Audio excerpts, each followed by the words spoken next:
اس مقدمے کو سمجھنے کے لیے آپ پہلے بنیادی بات سمجھ لیں، ایک بنیادی عقیدہ، جو عقیدہ پوری امت کا ہے سوائے ان لوگوں کے جو اپنے نفس کے غلام بنے ہوئے ہیں۔ وہ کون ہے وہ میں آپ کو بتا دوں گا۔ پوری امت کا یہ عقیدہ ہے کہ مرنے سے پہلے اس روئے ارض پہ اللہ تعالیٰ کا دیدار کسی انسان کو، کسی جن کو، کسی فرشتے کو یا کسی بھی مخلوق کو ہونا محال ہے، امپاسبل ہے، یہ مقدور نہیں ہے، محال ہے۔ اس کے ثبوت میں سورۃ الانعام کی آیت نمبر ہے 103، لا تدرکہ الابصار، نگاہیں اس کا احاطہ نہیں کر سکتی، وہ نگاہوں کا احاطہ کر لیتا ہے۔ حتیٰ کہ اس آیت میں اہل تشیع اتنا غلو کرتے ہیں کہ وہ یہ کہتے ہیں کہ قیامت میں اور جنت میں بھی اللہ کا دیدار نہیں ہوگا، وہ بھی غلو کر رہے ہیں۔ اور دوسری طرف ان کی حالت یہ ہے کہ وہ کہتے ہیں کہ مولا علی علیہ السلام اس وقت تک سجدے سے سر نہیں اٹھاتے تھے جب تک اللہ کو دیکھ نہ لیں۔ تو ہم کہتے ہیں یار آپ کوئی ایک بات کرو، کسی بات کے اوپر ٹکو۔ اور پھر بعض غلو کرنے والے وہ کہتے ہیں شب معراج بھی جو مولا علی کا پنجہ دیکھا تھا۔ خیر اب اہل علم ان کو خود ہی رد کر رہے ہیں، وہ کہہ رہے ہیں یہ نصیحتیں ہیں، ہمارا ان سے کوئی تعلق نہیں ہے، اہل تشیع کا یہ جو ہے مکتب نہیں ہے، مکتب اہل بیت یہ نہیں ہے۔ تو یہ سورۃ الانعام کی آیت نمبر 103 اس پر گواہ ہے۔ اور اس سے بھی بڑھ کر پریکٹیکل ایکسپیرینس سورۃ الاعراف کی آیت نمبر 143، جب موسیٰ علیہ السلام نے کوہ طور پہ ملاقات کے دوران کہا اے اللہ میری خواہش ہے میں تجھے دیکھوں۔ اتنی دفعہ باتیں سن سن کے اگلا سٹیپ بھی بندہ طے کرتا ہے نا۔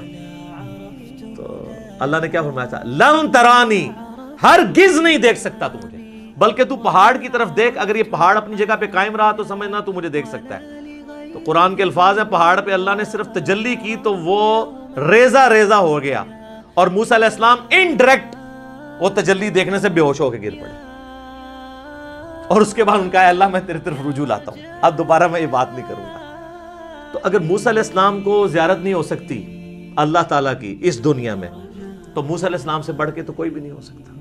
تو اب اگر موسیٰ علیہ السلام کے سوا کوئی شخص یہ دعویٰ کرے کہ اس نے اللہ کو دیکھا ہے، تو پھر ہم اسے غلام احمد قادیانی کا بھائی کہیں گے نا، جس طرح اس نے جھوٹا دعوے نبوت کیا۔ یہ کم از کم اسے کہنا چاہیے کہ تو جھوٹ بولتا ہے، یا تو پھر یہ کلیم کرتا ہے کہ تو مسلمان ہو کے موسیٰ علیہ السلام سے بڑا مرتبہ رکھتا ہے، حالانکہ موسیٰ علیہ السلام تو اولو العزم پیغمبروں میں سے ہے، جو سورہ شورا کے اندر آیا ہے۔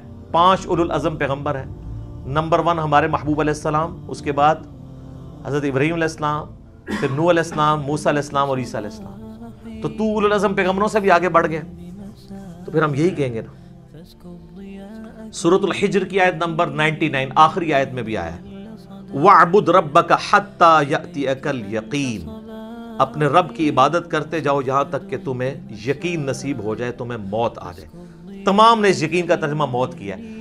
مرنے سے پہلے یقین نہیں آ سکتا، کیونکہ یقین اس وقت آتا ہے جب آپ فزیکلی دیکھ لیں۔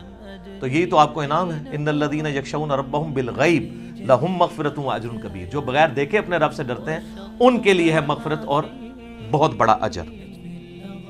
اور صحیح مسلم میں انٹرنیشنل نمبر کے مطابق 7356 نمبر حدیث ہے دجال کے کانٹیکسٹ میں۔ نبی علیہ السلام فرماتے ہیں کہ یہ دجال آئے گا تو اس کے ماتھے پہ کافر لکھا ہوگا، لیکن وہ کاف فا را، یہ کاف الف فا را لکھا ہوگا ایبریویشنز میں۔ تو لوگ جو اہل ایمان ہیں نبی علیہ السلام کہتے ہیں وہ پڑھ لیں گے کہ یہ کافر لکھا ہے، تو ان کو پتہ چلے گا دجال ہے۔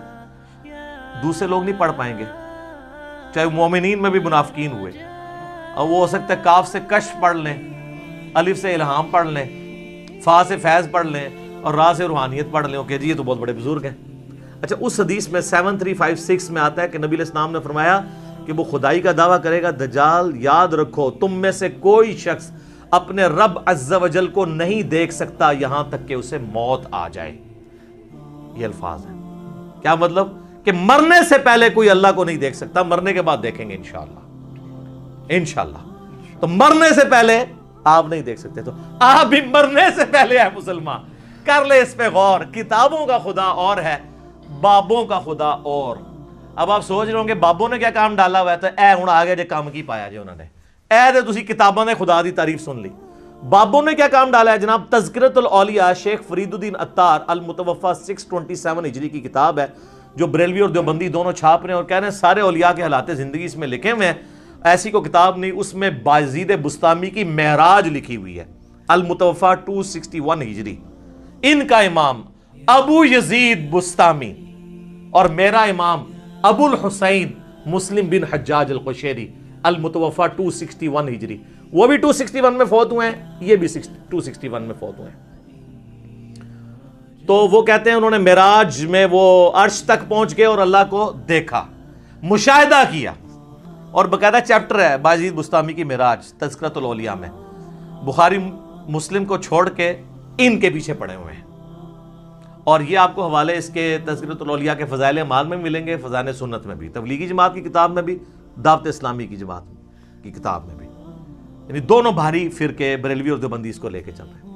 پھر کشف المحجوب جو اس سے بھی پہلے لکھی گئی 200 سال پہلے، علی بن عثمان حجویری المتوفا 465 ہجری، انہوں نے کشف المحجوب میں بایزید بسطامی کے بارے میں کلیم کیا ہے کہ وہ جب حج کرنے کے لیے گئے تو پہلی دفعہ گئے تو صرف کعبہ دیکھا، تو کہتے ہیں میرا حج نہیں ہوا، اگلی دفعہ گئے تو کعبہ بھی دیکھا اور کعبے کے رب کو بھی دیکھا، تو کہتے ہیں پھر بھی میرا حج نہیں ہوا، تیسری بار گئے تو صرف اللہ کو دیکھا، کعبہ ہی غائب تھا، تو ان کا اب میرا حج ہوا ہے۔ فزیکلی دیکھا، اگر کہتا نہیں کہ خواب میں دیکھنا ہے، تو سر میرا معصومانہ سوال ہے کہ خواب کا پیکج موسیٰ ابن عمران علیہ السلام کو آفر کیوں نہیں ہوا، جن کو سورۃ الاعراف کی آیت نمبر 143 میں کہا گیا لن ترانی، موسیٰ تو مجھے نہیں دیکھ سکتا، انہوں نے آگے سے توبہ کی۔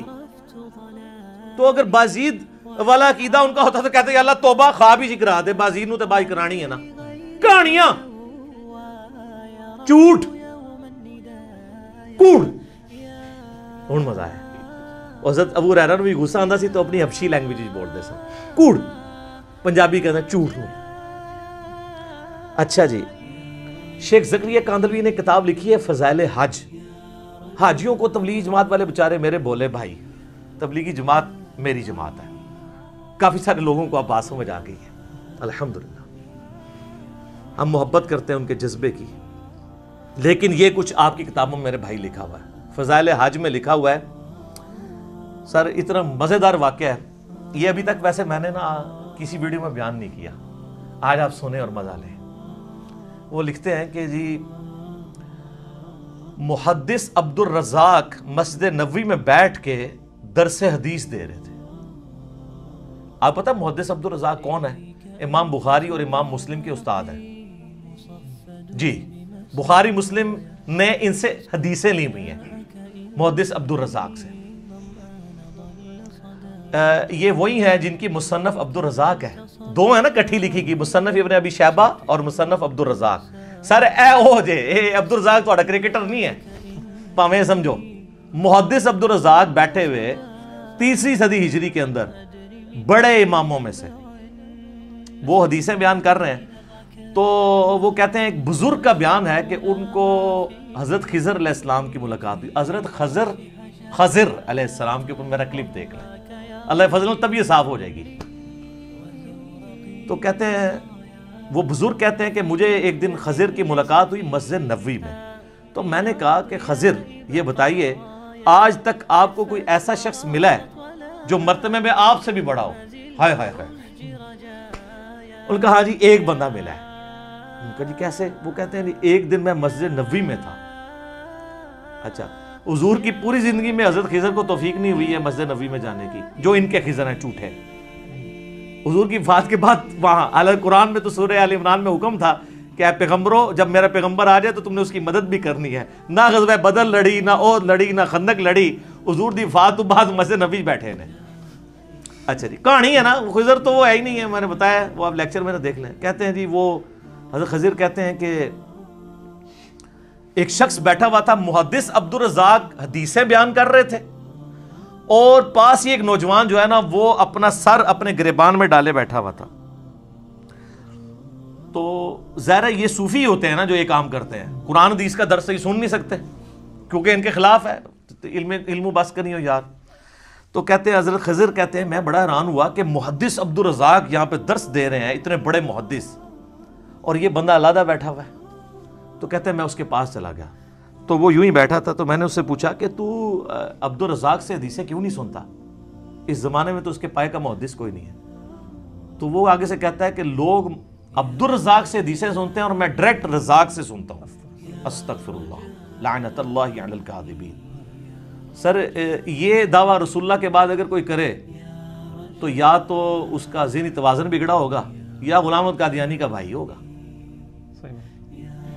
تبھی قلم اٹھا سکتے ہیں نا آپ کہ ذہنی توازن بگڑا ہو. صحیح بخاری میں تعلیقاً مولا علی کا قول ہے اور سنن ابن ماجہ میں مرفوع پوری مولا علی نے ہی نبی علیہ السلام سے روایت کیا کہ 3 لوگوں سے اللہ نے قلم اٹھا لیا. نمبر 1 سویا ہوا شخص, نمبر 2 بالغ نابالغ, اور نمبر 3 مجنون مجذوب پاگل جو مرضی کہہ دو شطحیات والا. اچھا وہ کہتے ہیں کہ جی وہ حضرت خضر پریشان ہو گئے کہ بھی یہی کیڑا جڑا کہتے ہیں ڈائریکٹ اللہ کو سننا. تو حضرت خضر کہتے ہیں میں نے پوچھا کہ اچھا تجھے اگر اتنا ایمان ہے تو بتا میں کون ہوں. تو کہتے ہیں جی اس نے کہا کہ نظر اٹھا کے کہا, انہوں نے کہا اگر میں غلط نہیں ہوں تو خضر ہے. کہتے ہیں میں ڈر گیا. تو کہا یہ مجھے ایک بندہ ملا جو مرتبہ میرے سے اوپر سے. اے جی جناب کہانیاں اس لیے میں نے بیان کیا کہ یہ حضرت موسیٰ علیہ السلام اور پیغمبروں کے مقابلے پہ انہوں نے اپنے بابے بنائے ہوئے ہیں. تو اب ہم ان کو صرف پیار سے ہی کہہ سکتے ہیں کہ مرنے سے پہلے اے مسلمان کر لے اس پہ غور, کتابوں کا خدا اور ہے, بابوں کا خدا اور.